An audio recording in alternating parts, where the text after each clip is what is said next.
Let's play another Colle Zukertort. Alright, so d4, we're going to play knight f3, e3. Depends if the opponent's bishop comes out. Now, when our opponent plays e6, bishop's definitely not coming out. So we're going to play pawn e3, bishop d3, knight d2. Opponent plays h6. This is what I call a useless move because it is useless. Our opponent plays knight over here. I'm just going to play knight to d2. We're stopping knight from going to e4. Opponent played knight to c6. Am I happy to see that? Very much. The reason why I'm very happy to see that, because there's a knight from the c-pawn. If there's one thing that I know, and I know not much, I really hate the knight in front of the c-pawn. It's so bad, because now his knight, his pawn can never go to c5. Now I'm going to play a3, stops bishop b4, knight b4 from being annoying here. I'm going to cancel, I'm going to play bishop b2. I'm going to play moves like pawn, like bishop b2 in this position over here. Our opponent plays e5, we're going to capture over here. He's going to capture over there. Now in this position, I'm going to play bishop b2. I'm going to let him take our bishop. We don't really care. And we have an open c-file, and we have a big attack that can happen on the opponent's queen side here.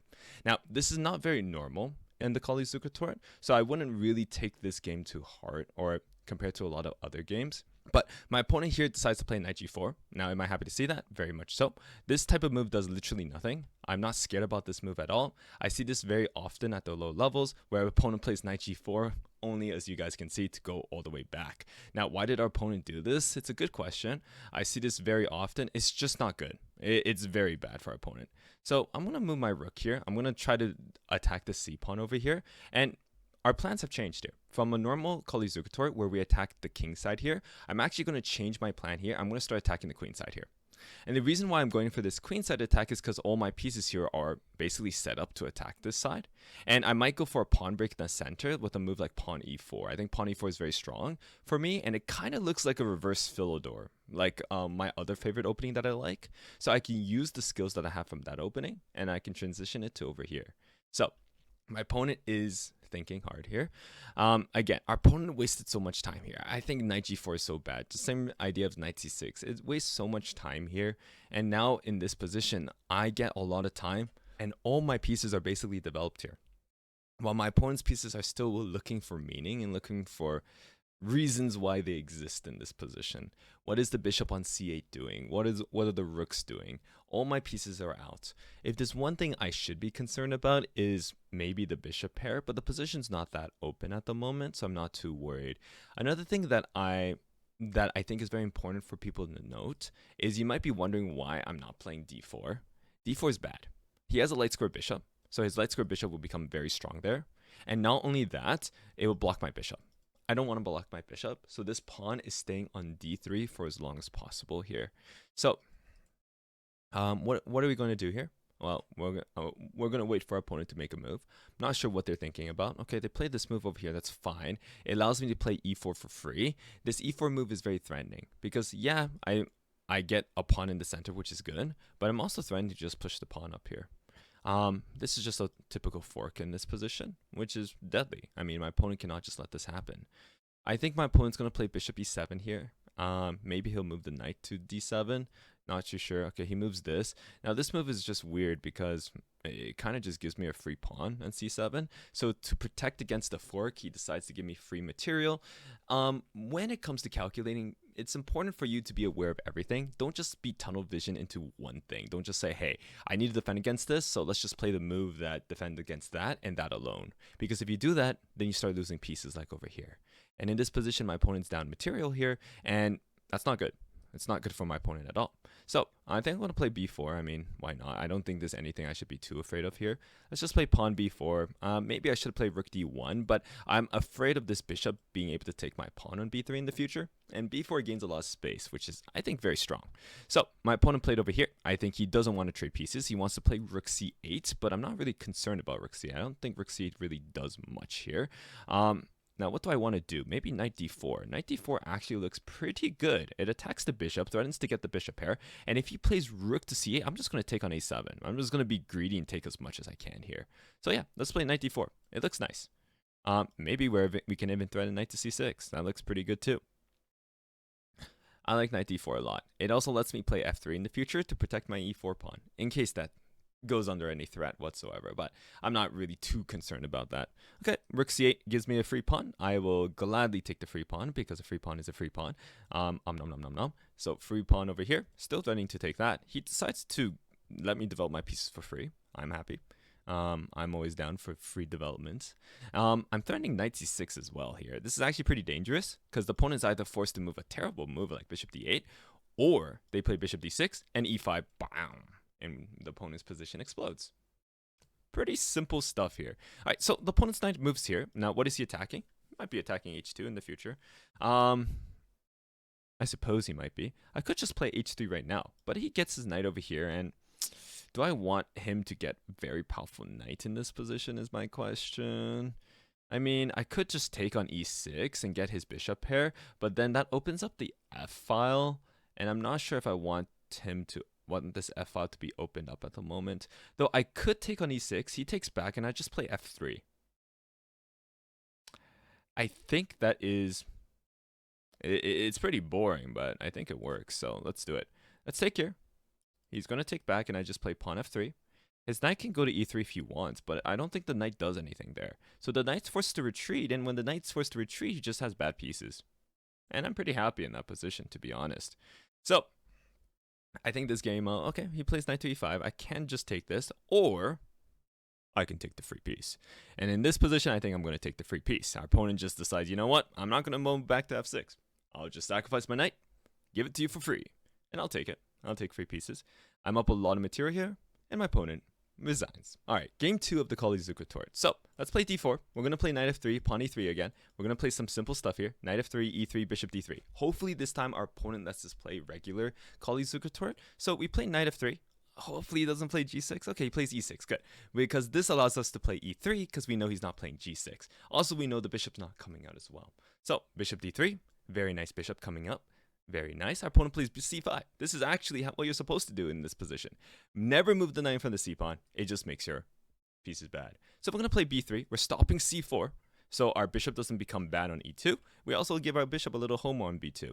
Now, in this position, you could play a3. But in this position, it's not needed. You could just play bishop b2. Let him play knight b4. And you just play bishop back. Pawn a3 later. Bishop d3. No harm, no foul. You get to the same position regardless. So we'll let our opponent think. He'll probably maybe take on d4, maybe just move the bishop. Either way, I'm going to move my knight to d2, castle, knight e5. Same thing over and over and over again. Now, here's a tip, guys. When our opponent plays bishop d6, he's threatening to play queen c7, so we cannot put a knight on e5.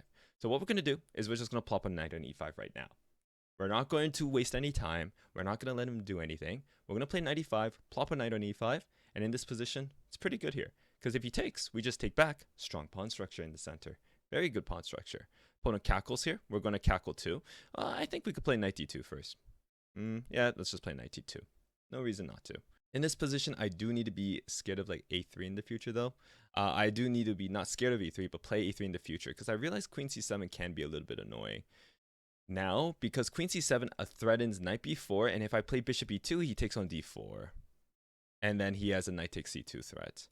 That is pretty annoying.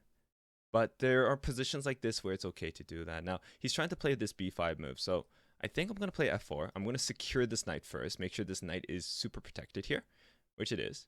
And then we're going to castle. And queen c7 is not really problematic at this point. Because queen c7, I could always just play like a3 or something. Because my knight is cemented here. One of the strengths of the Colle Zukertort is you have a very strong knight on e5. And no matter what he does to take, well, he can play this move over here, but this move loses. So pause your videos. Tell me why this move loses. All right. Tell me in the comment section below if you can find it. I want to see if you guys can find it. But the answer is very simple. You take the knight. It's just a free knight on c6. I'll take any free pieces. Free pieces are free. And very good. Very yummy. Very tasty. Now, in this position, actually, it's not that simple. Because my opponent will play queen c7, and if I play knight e5, he has c4, and then the idea is he's going to play c3. So it's not actually that simple here. Because, well, I think I have to play knight e5, but he gets c4 in. And this is the annoying move because he will get c3 in. But there is a way out of this, and that's you take here. And when he captures back, you're not going to move the bishop back, but you're just going to sack the knight. Or maybe I could sack the bishop here. No, I'm going to keep the bishop because he has a bishop, and I don't want him to have a very strong bishop in this position. An uncontested light square bishop here would be very problematic. So I'm going to keep my bishop. So this bishop can still remain very powerful. And not only that, well, his bishop, I can trade it off in the future if I really want to. Okay, so he checks me over here. That's fine. I'm just going to play c3, kick his bishop away. Sure, why not? Go away, Mr. Bishop. Nobody likes you. And then I'm just going to castle, keep my king safe. Let's see where he moves the bishop. I think back to e7 makes a lot of sense. And maybe I can even play e4. I don't have anything against e4, actually, in the future. But I need to keep my king safe. I'm going to make sure everything is safe here. I'm going to castle here. I'm going to play moves like e4, e5. I'm going to like slam him in the center. Now, okay. He plays this move, which is interesting because it lets me take here. But not only does it let me take it, I think, oh, I can't play e4 yet because then he'll just take. So this f4 pawn needs protecting. Castling solves my king problem. It also protects the f4 pawn for the future. Okay, he's attacking my rook, rook over here. I mean, my bishop over here. So I'm just going to, you know what? I'm just going to be safe. Like, there's no need to do anything dangerous. I'm winning in this position. I'm up 2 entire points. So keep things safe. People like to play very greedy and play very aggressive and just leave everything hanging. And yeah, strong players can do that because they're good at calculating. But at the lower levels, I always advise people to just double, triple check, quadruple check everything. That way you don't lose any material that you probably should not have lost in any position. So okay, let's just play queen e2. My opponent's probably going to play queen d5 or something to attack g2, and that's fine. We're going to just try to get this e4 push in. I don't think my opponent can stop it for too long. Otherwise, he has to put a knight there, and if he puts a knight there, then his pieces are not the best. Okay, so he wants to trade here. To be honest, I'm down for a trade, but I never trade for free. So basically, I'm going to get him to take me. I'm not going to take him, because if I take him, his pieces become good. So let's play c4. Don't want to play c4 to get the bishop open. Right now, my biggest problem is that I have a garbage bishop. So how do I make sure this bishop does not become garbage is the question. It's actually a hard question to answer. I think I play a4, maybe try to get bishop a3 in the future. But even that's going to be tough here. I can't take here because they take the rook on b1. What if I take here, take their queen d3 and he plays f5 and then I play pawn c4? Yeah, that looks not bad. So I'm actually going to take it. I'm going to take back what I said. And the idea is because I gained some tempos here, so it's actually fine. Okay, he plays that. I'm going to play c4 because the idea is I need to get my bishop into the game. Because if I don't, then I'm just going to be stuck with a bad bishop. So the move I'm threatening here is pawn d5. And what pawn d5 does is says, okay, my bishop's open now. So yeah, you have a good knight, but I have a good bishop. In fact, I wouldn't even call this a good knight, because what is the knight actually doing? Not much. So I'm going to play d5 in the future, and when I get d5, I'm going to be very happy. Very, very, very happy. Because my bishop's happy, I get a passed pawn, his knight is kind of useless. Okay, he plays c4, that's fine. I think I'm going to play my d5 plan anyways. I just need to open up my bishop. And I'm also threatening bishop e5 as well, which is kind of dangerous for the opponent. He cannot let bishop e5 happen, otherwise he gets skewered. Queen to the rook. That's annoying for our opponent. So, what is our opponent going to do here? What is our opponent going to play in this position? Find out in a couple minutes when our opponent decides to do something.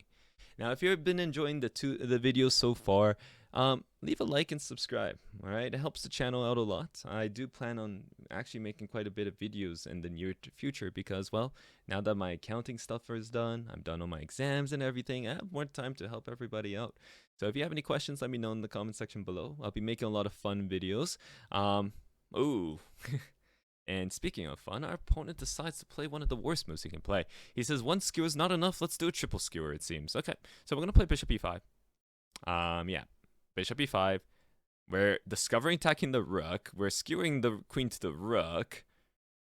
Yeah, so we made our bishop amazing here. Now, our opponent decides to play this move, which is interesting. I see the idea here, but, like, I take his queen, he takes my rook, I take back, knight takes back here. Is that, I mean, that's completely winning for me, that's for sure. I'm kind of lazy, so I'm just going to do it. Let's just go for it.